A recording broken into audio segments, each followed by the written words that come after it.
We are now on item 4H, consideration of approval of budget amendment for a supplemental appropriation from the 2000 CIP reserves to the 2000 CIP Edmond Historical Museum budget in the amount of $300,000. Ms. Batterson? Christy Batterson, Director of Housing Community Resources. With us tonight also is Amy Stevens, the Executive Director of the museum, as well as Tony Blatt with ADG Blatt, to answer any questions that you might have that I can answer.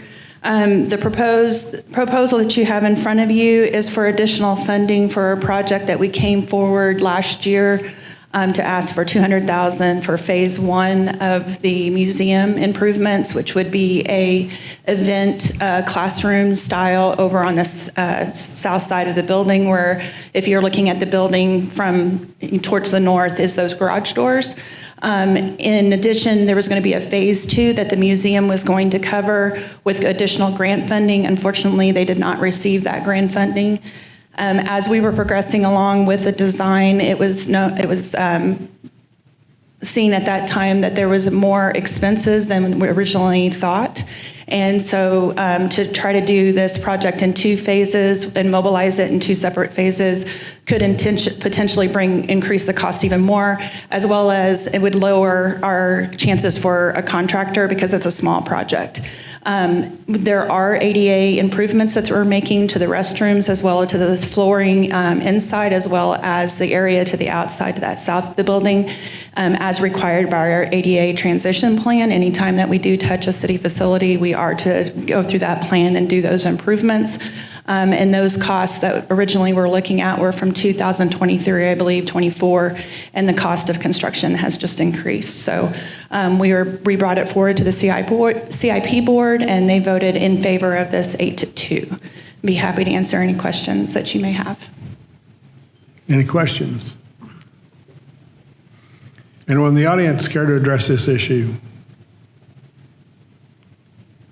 Just a quick comment. I'd like to thank Ms. Fisher. I think the improvements, the things that have happened out there, the facility, everything is just really, really good. Having served on that board before, I appreciate all of your efforts and the things you've done.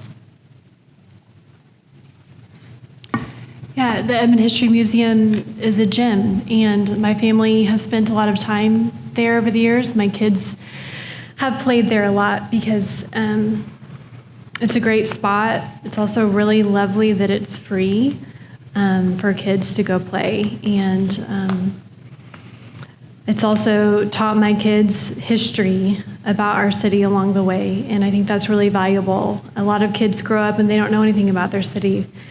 So Amy, I love the museum. I appreciate your board members, and I also know with the improvements at Stevenson Park that the traffic in the museum has picked up considerably, and we need to be thoughtful about taking care of the building and especially the restrooms. We need to make sure that there's not too much wear and tear on the historic building in the process of people coming in. So I'm in favor of this, and I would make a motion unless someone else has comments.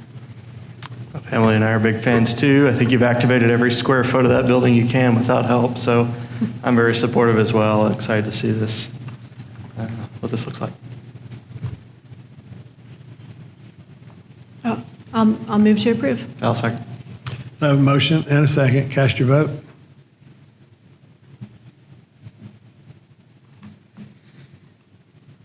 Motion passes 5-0.